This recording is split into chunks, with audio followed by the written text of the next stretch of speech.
Mesdames, Mesdemoiselles et Messieurs, bienvenue au rendez-vous du monde agricole. Eh bien, vous le savez déjà, le magazine agricole soutient tous les braves paysans et braves paysannes. C'est la raison pour laquelle nous nous sommes rendus dans la localité de Jacquesville pour encourager ces braves paysans qui vivent de la production et de la vente de la noix de coco. La noix de coco est le fruit du cocotier. Elle pousse en grappe au sommet de l'arbre qui, en quête de lumière et de chaleur, peut parfois atteindre 20 mètres de haut. La récolte s'étend sur toute l'année.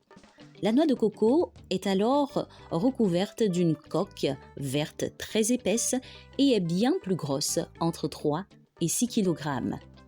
Elle est remplie d'un liquide opaque qui se condense au fil des mois pour former la pulpe du fruit. Encore fraîche, cette pulpe fine et moelleuse se déguste et le jus désaltérant à la paille.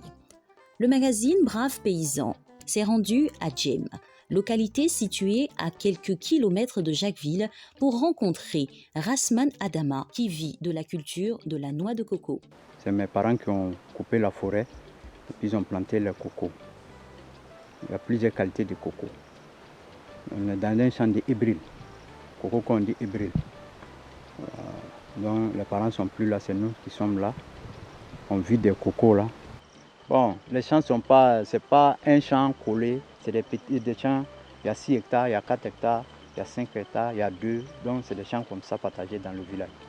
Après environ 6 ans, la noix de coco est en maturité et peut être cueillie. Selon Adama, la cueillette est une activité bien particulière. Si c'est hybride, normalement c'est 5 ans. Si tu as bien entretenu, si le coin est riche, si c'est une forêt, si le coin est riche, dans 5 ans, il commence à donner les premiers fruits. Mais si tu n'as pas bien entretenu, si c'est local, c'est jusqu'à 7 ans, 8 ans. L'entretien, ça dépend des moyens. Il y a les engrais. Si tu as les moyens, tu paies les engrais et puis tu mets en bas. Tu nettoies pour ne pas que les agoutis mangent les pépinières. Parce que si ce n'est pas encore grand, si c'est petit, il faut mettre du grillage pour entourer les pépinières. Sinon, les agoutis mangent. Chaque travail, il faut apprendre. Parce que même si tu es dedans, tu es né dans le coco, il faut apprendre. Si tu n'as pas appris un peu dedans, tu t'arrêtes, tu ne connais pas quel est le coco frais, quel est le coco sec. Pour la cueillette, première chose, tu n'as qu'à être un récolteur d'abord. Il faut être un récolteur d'abord. Un récolteur avec un planteur, ce n'est pas la même chose. Celui qui maîtrise les noix, c'est un récolteur. On lui appelle un récolteur. Moi, je suis planteur-récolteur en même temps. À l'aide de bambous et d'une fossile, Adama se met à cueillir les noix de coco. Dans son milieu naturel, un cocotier mesure entre 5 mètres et 30 mètres de hauteur, ce qui ne facilite pas la tâche à notre brave paysan.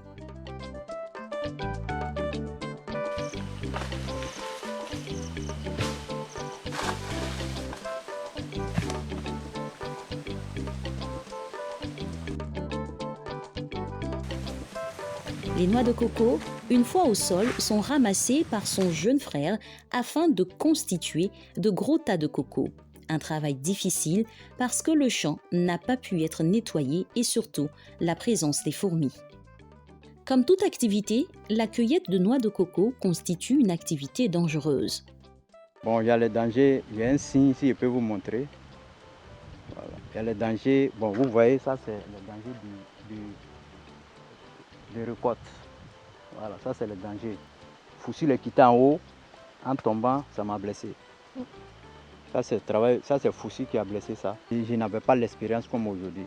Donc petit à petit, aujourd'hui, je n'ai pas dit que l'homme ne se blesse pas. Mais avec l'expérience que j'ai, au moins, ça peut aller. À n'importe quelle seconde, ça peut te détacher. C'est ça quand on récolte, les gens devaient quitter à côté de toi. Il ne faut pas que... Parce que bois là, ça peut se casser. Et puis moi-même qui ai récolté là, je me défends. Donc je ne peux pas dire qu'il faut courir. Je n'ai pas ce temps même pour dire quitter là. Parce que moi, c'est quelque chose qui est comme surprise. Ça m'a surpris. Donc moi, je lutte pour ne pas que ça me blesse. Donc si tu es à côté, ça peut te blesser. Voilà. Et puis Foussi là aussi peut arriver jusqu'à te blesser, jusqu'à tu vas mourir. Sanand Rahman est également un planteur de noix de coco. Sa spécialité, la vente de noix de coco sec. On s'en va, ça va être bambou, nous on récolte. C'est pas facile. Prends cratère, ramasse, on l'amène à la maison. Ça fait au moins quelques jours, au moins. Il y a d'autres qui font au moins une semaine, il y a d'autres qui font au moins un mois. Pour que ça soit bien sec. Par exemple, comme ça. Bien sec. Quand c'est comme ça, c'est bien sec, il n'y a pas de problème. Mais là, on fait appel à les cadeaux. On les appelle les dogons. Et ils viennent pour débrouiller. Et ils débrouillent. Quand ils débrouillent, ils enlèvent la peau. Ça, ils ont débrouillé, enlever la peau comme ça. Là, ils ont fini d'enlever la peau maintenant. Maintenant, on fait appel à l'acheteur. L'acheteur, lui, il amène ces gens, ils viennent pour trier. Quand ils viennent pour trier, prendre les bonnes noix, et puis ils laissent les triages. Maintenant, les cocos, là, ça va à deux côtés. Il y a un qui va en Europe, il y a un qui reste en Afrique ici. Mais le triage qui reste là, nous, on vend avec nos soeurs qui sont là. Ceux qui font torfille, et puis le marché local qui ici prennent aussi dedans pour faire les gâteaux autres. Pour lui, il est plus avantageux de vendre les noix de coco sec plus que les noix de coco frais. L'avantage de coco sec et coco frais là, c'est que coco frais là, il y a un inconvénient dedans. Quand tu récoltes coco frais dans ton champ, il faut t'attendre de mettre ton champ en retard de 3 ans. Ce que tu dois récolter, c'est ça que tu attends de faire descendre. Coco sec que tu dois récolter, c'est ça que tu attends de faire descendre. Maintenant, si tu récoltes là, il y a des champs même là, si ce n'est pas bien suivi, qu'il n'y a pas bien engrais dedans là, ça va t'abandonner totalement. Pour que ça reprenne même, pour que ça revienne coco même là. Non, c'est pas facile. Sauf sur le champ si tu récoltes coco frais seulement. Si tu récoltes coco frais seulement, toi tu n'es plus dans l'affaire de coco sec.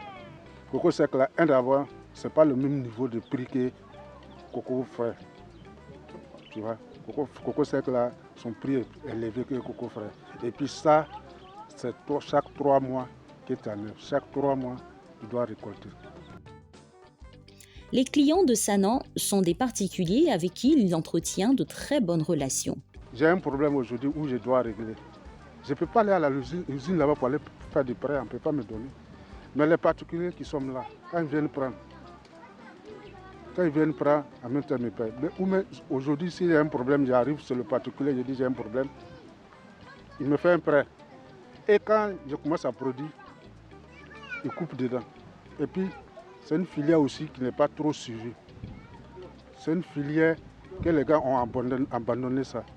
Malgré que ça fait beaucoup de trucs en Côte d'Ivoire ici, ils ont abandonné ça. Vous savez que tout le monde sait que Coco rentre dans beaucoup de trucs. Quand tu regardes, Coco rentre dans beaucoup de trucs. Et puis il y a beaucoup de saveurs dans Coco là. Mais malgré tout ça, ils ont abandonné ça. C'est la filière qui est toujours en retard en Côte d'Ivoire ici. Il n'y a pas de prix, il n'y a rien. Chacun fait son prix. Si toi tu arrives tout de suite à tu me fais un prix qui est à l'essence, moi je te donne. Les coques, quant à elles, sont utilisées à bien de choses. Ça là, les femmes la prennent pour fumer poisson avec ça. À un moment, il y a des gens qui venaient payer pour aller faire les matelas avec ça. Quand tu brûles ça, les cendres là, tu ramasses. En brousse là, si tu plantes les cocos là, quand il y a les bêtes qui attendent de bouffer ça là, tu peux prendre ça pour mettre à côté de coco là, ça protège. Nous retrouvons Rasman, qui la cueillette et le ramassage fini, appelle son client. Il s'agit de Emerson Seri, dit commissaire Coco. Avant de venir ici, nous faisons d'abord un programme avec le fournisseur, c'est-à-dire les propriétaires du champ. Nous appelons pour savoir si c'est possible d'en avoir dans tel jour. Et quand ils nous donnent le OK, nous nous dépêchons de venir sur le terrain. Pourquoi nous venons sur le terrain? C'est pour s'assurer que nous avons pu recueillir les bonnes noix. Parce qu'apparemment, il y a des fournisseurs qui nous font du mélange de coco sec et coco frais pour nous approvisionner. Or, nous ne vendons que pur coco frais. Une fois présent, commissaire Coco se rassure de la qualité des noix et ensuite fait le décompte des noix. Il achète en moyenne 1000 noix de coco. Bon, nous sommes au champ. Vu que c'est la récolte, les clients nous imposent souvent de savoir si les noix sont sucrées. Donc on goûte ici d'abord pour voir si la récolte qu'il a faite est bonne ou pas. C'est pourquoi j'ouvre la noix. Je goûte. Et quand c'est apprécié d'abord par celui qui vend sur le terrain, quand le client te pose la question de savoir est-ce que c'est sucré ou pas, tu sais quoi lui répondre.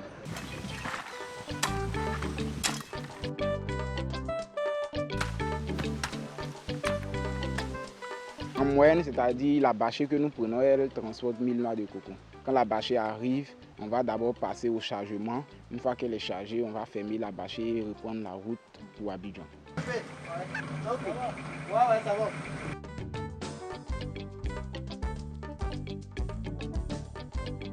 Après des difficultés rencontrées sur l'un de ses sites de travail, Commissaire Coco, grâce à de bonnes volontés, continue avec succès son activité. Vous savez, un entrepreneur d'abord doit adopter une aptitude, celle de toujours continuer, peu importe les échecs.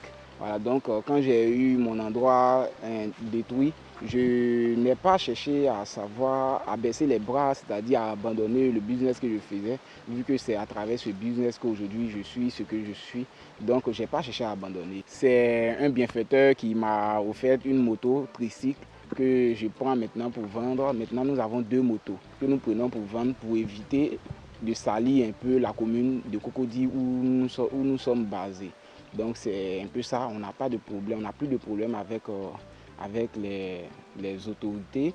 On cherche même à ouvrir 2 autres coins dans la même commune de Cocody pour pouvoir permettre à la population de se ravitailler. Membre d'une ONG qui lutte contre l'immigration clandestine, il lance un appel aux jeunes. L'ONG, elle s'appelle l'ONG 1008. C'est une ONG franco-ivoirienne dirigée par M. Blé Dominique, dont je suis un membre. On interdit fermement aux jeunes Ivoiriens de passer par Lampé, comme on aime le dire, pour aller en Bengué. Voilà, donc il faut travailler, il faut toujours insister sur le visa. Quand Dieu va te donner la chance d'y aller, tu peux y aller. Je connais des amis comme ça qui sont partis et qui ne sont pas arrivés à destination. Voilà. Et l'ONG continue toujours de faire son œuvre. Elle nous accompagne toujours dans tout ce que nous faisons, comme le festival de coco que nous comptons organiser bientôt, c'est-à-dire le 21 août. L'ONG nous accompagne pour la réalisation de ce projet-là. On a des jeunes entrepreneurs talentueux qui sont encore cachés. On va leur permettre de venir exposer leurs produits, de se faire connaître et aussi, pourquoi pas, d'autres entrepreneurs seront là pour aussi les accompagner et les aider à atteindre leur but. Sanon Draman et Rasman Adama, qui vivent de cette activité, lui emboîtent le pas. Dans ce village-là, c'est nourri de coco. Tu peux t'en sortir même très bien même dedans, si vraiment tu as eu les bons moyens pour commencer à travailler bien, tu t'en sors. Ce que je dis aux jeunes de ce village-là, c'est de travailler, c'est d'être simple, d'être humble, d'être courageux, de croire à leur avenir seulement. Et puis il y a un message aussi que je voulais passer aussi. C'est pour que nos devanciers, nos grands frères viennent à nos aides.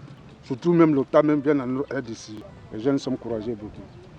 Faire de coco, du coquillage. Mais c'est les moyens qui nous manquent. Bon, moi, j'ai vu des cocos. J'ai vu des cocos. Depuis mon 31, je suis dans le coco, c'est de me nourrir, je nourris ma famille avec coco. Donc quelqu'un peut vivre de ça s'il est courageux. Le véhicule de ramassage, une fois rempli, prend la direction d'Abidjan, là où toutes ces noix de coco feront le bonheur des populations abidjanaises.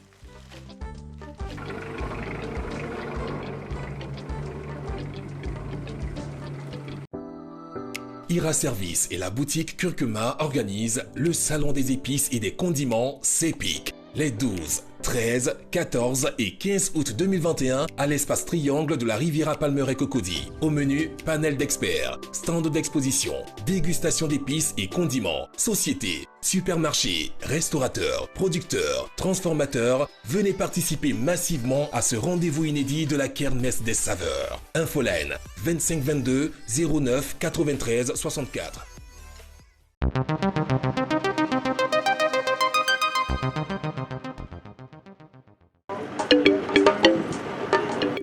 Le vice-président vice-président de la Banque mondiale pour l'Afrique de l'Ouest et du Centre, Ousmane Diagana, accompagné d'une forte délégation, a effectué dimanche 11 juillet 2021 une visite du laboratoire d'analyse des sols de Sinématiali dans le cadre du suivi de certains projets dans la réalisation desquels la Banque mondiale est engagée. Cette visite s'est déroulée en présence du directeur général du Conseil du coton et de l'anacarde, Dr Adama Coulibaly, et d'une délégation de producteurs d'anacarde de la région. Inauguré le jeudi 20 mai 2021 à Sinématiali, le laboratoire d'analyse des sols est un outil que le Conseil du coton et de l'anacarde met à la disposition des producteurs, toutes spéculations confondues, afin d'améliorer de manière proactive la santé des sols et ce, en vue d'optimiser la production agricole. Après Sinématiali, la délégation s'est rendue à Korogo sur le site abritant la zone agro-industrielle dédiée à l'anacarde.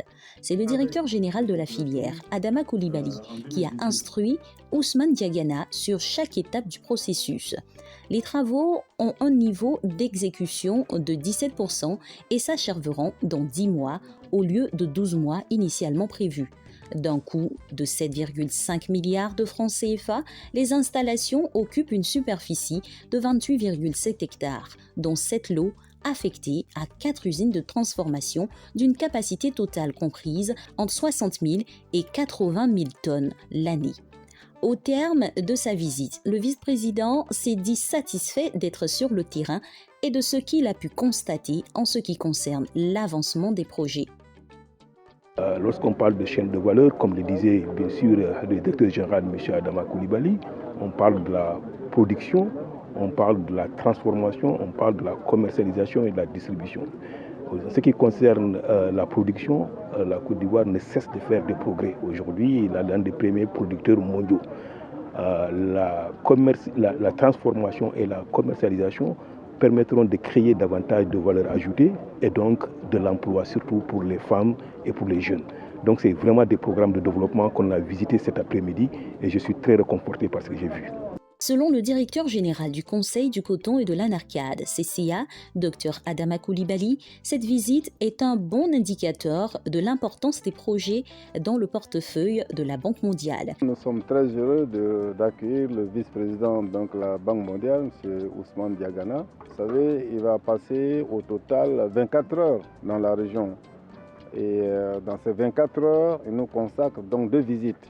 Le laboratoire d'analyse des sols, des plantes et des engrais de Sinématiali et cette zone industrielle en voie de construction. Donc pour nous, c'est un bon indicateur de l'importance de notre projet dans le portefeuille de la Banque mondiale. Et donc nous voulons saluer cette visite, nous voulons remercier la banque et comme je l'ai relevé, au PPCA nous avons les meilleures relations avec l'équipe de la Banque mondiale qui est à Abidjan. Et je voudrais encore le dire pour constater que nous sommes totalement en harmonie avec eux et c'est pour ça que je n'ai aucune inquiétude quant à la réalisation de nos objectifs.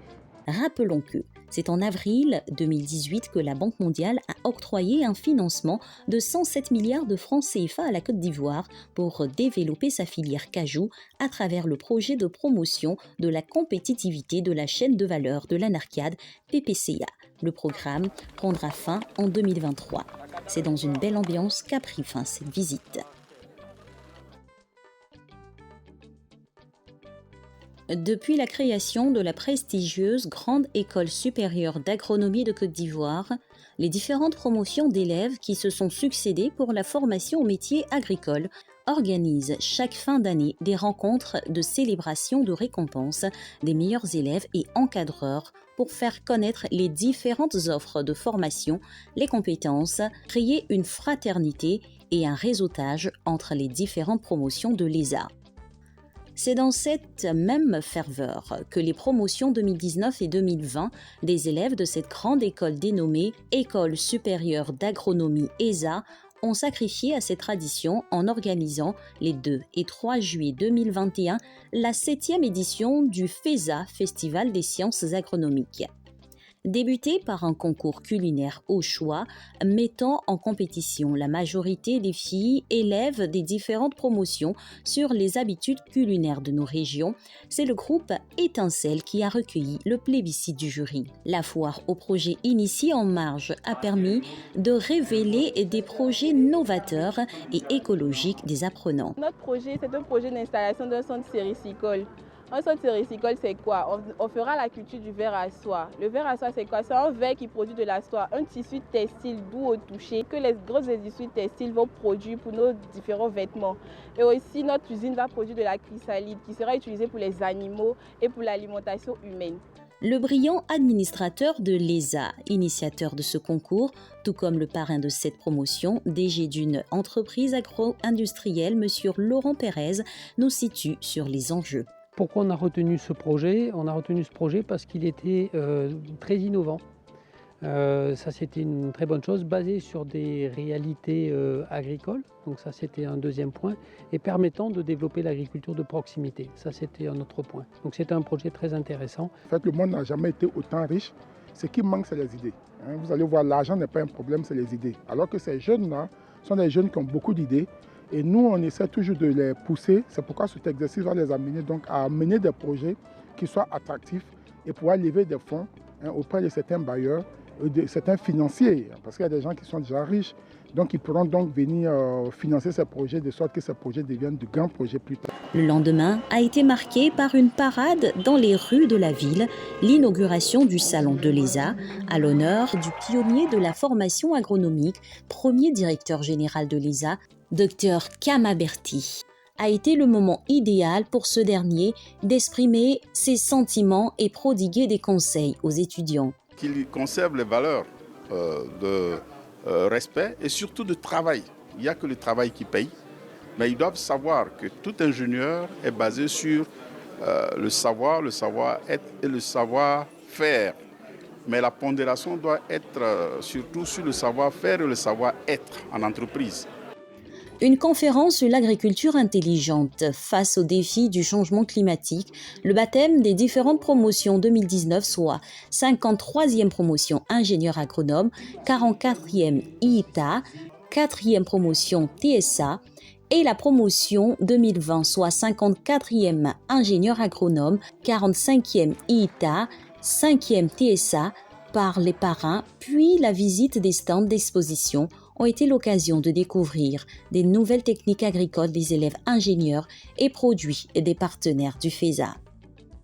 De mon expérience professionnelle et de mon passage ici, les conseils que je donne aux étudiants, c'est de continuer à apprendre, de bien se tenir, comme on l'a dit lors des conférences, mais aussi de penser aux problématiques futures et de penser à développer des solutions pour les problèmes spécifiques à la Côte d'Ivoire. Parce que les problèmes, il y en a dans tous les domaines, dans le domaine de l'agriculture, dans l'environnement et le changement climatique qu'on a abordé aujourd'hui. La formation professionnelle pour nous est indispensable. Aujourd'hui, on a une grande partie de nos ingénieurs qui sont issus de l'ESA. Donc on est partenaire de l'ESA depuis plusieurs années. Pour nous, il est normal de participer à ce type d'événement et d'accompagner l'insertion professionnelle des jeunes. Aujourd'hui, on accompagne le FESA parce qu'on soutient toutes les initiatives qui font la promotion de l'excellence, la promotion des produits du terroir. Des job interviews ou entretiens d'emploi soumis aux élèves par les partenaires ont donné l'opportunité à certains d'avoir des stages ou embauches. Au cours du dîner gala clôturant ces activités, l'on a eu droit à la remise de prix, attestation aux meilleurs élèves et à la distinction aussi des meilleurs partenaires par des trophées spéciaux. Au terme de ces festivités, les dynamiques dirigeants des différentes promotions nous font le bilan. Il faut dire que le FESA est organisé conjointement avec l'amicale des ITA et l'amicale des TSA. Donc c'est l'ensemble des amicales de l'ESA, comme je l'ai dit tantôt, qui organise ce festival-là. Donc nous sommes rassemblés tous au sein de l'École supérieure d'agronomie, dirigée par Dr Konesiaka, et c'est ce qui nous rassemble tous en tant qu'étudiants. Donc il faut valoriser l'agronomie, il faut valoriser ce que nous faisons comme métier, et c'est pour cela que le FESA est né. Il faut dire que nous avons vu la participation d'environ 500 personnes à cette édition du Festival de l'excellence agronomique. Nous sommes vraiment heureux de nos résultats de cette année, mais nous pensons que nous pouvons encore faire mieux pour l'année qui vient. C'est dans une ambiance chaleureuse et humoristique distillée par le talentueux Choukenpat que s'est achevée cette 7e édition du Festival des sciences agronomiques. C'est terminé pour aujourd'hui. Je vous donne rendez-vous dans 15 jours avec un autre numéro de votre magazine agricole Brave Paysan, produit par l'Agence pour la valorisation de l'agriculture. N'oubliez pas de noter les dates du 17 et du 20 novembre 2021 à Yamoussoukro. Nous aurons la 10e édition des Journées nationales pour la valorisation de l'agriculture. Rendez-vous incontournable du secteur agricole. Que Dieu protège notre sublime Côte d'Ivoire. Bye bye.